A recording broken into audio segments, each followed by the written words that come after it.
کو قرآن میں لکھی ایک آیت ہے، وَمَن يَغْفِرُ الذُّنُوبَ إِلَّا اللَّهُ، اللہ کے سوا کون ہے جو گناہوں کو معاف کرے؟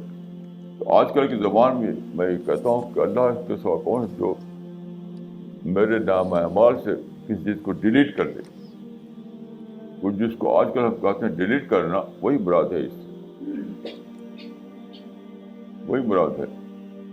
وَمَن يَغْفِرُ الذُّنُوبَ إِلَّا اللَّهُ، یعنی یہ معاملات انسان کے اعمال جو ہیں وہ ایک پورا خود ایک یونیورس ہے۔ انسان ان سارے اعمال میں جو لاکھوں کروڑوں آئٹم ہیں، اس میں سے اس آئٹم کو حذف کرنا جو مطلوب نہیں ہے، تو کون کر سکتا ہے؟ اللہ کے سوا کو کر نہیں سکتا۔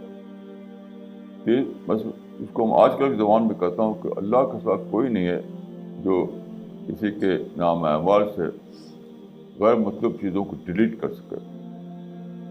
دوسری آیت دیکھیے، ایک اور ہے، یا عبادی الذین اسرفوا علی انفسہم لا تقنطوا من رحمۃ اللہ فإن اللہ یغفر الذنوب جميعا۔ میں اکثر جو قرآن کو پڑھتا ہوں کہ یہ آیت مجھے لگتی ہے کہ بہت بڑی رحمت ہے انسان کے لیے، عجیب غریب رحمت ہے۔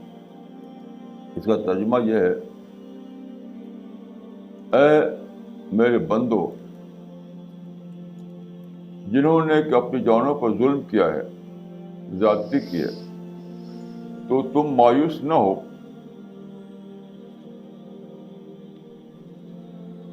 کیونکہ اللہ سارے ہی گناہوں کو معاف کر سکتا ہے۔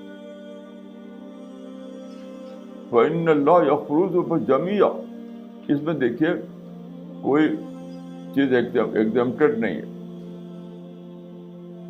کوئی چیز ایگزمپٹڈ نہیں ہے۔ تو اسلام میں جو تصور دیا گیا ہے وہ یہ ہے کہ بندہ اگر سچی توبہ کرے،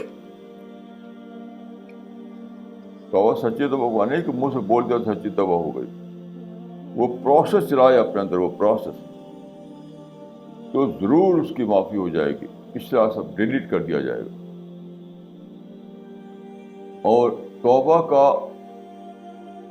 یعنی موقع انسان کو آخر وقت تک دیا گیا ہے، کیونکہ حدیث میں آتا ہے کہ ان اللہ یقبل التوبۃ ما لم یغرغر، یعنی موت کے آخری وقت تک انسان کو موقع دیا جاتا ہے کہ وہ توبہ کرے اور اس کو معافی مل جائے۔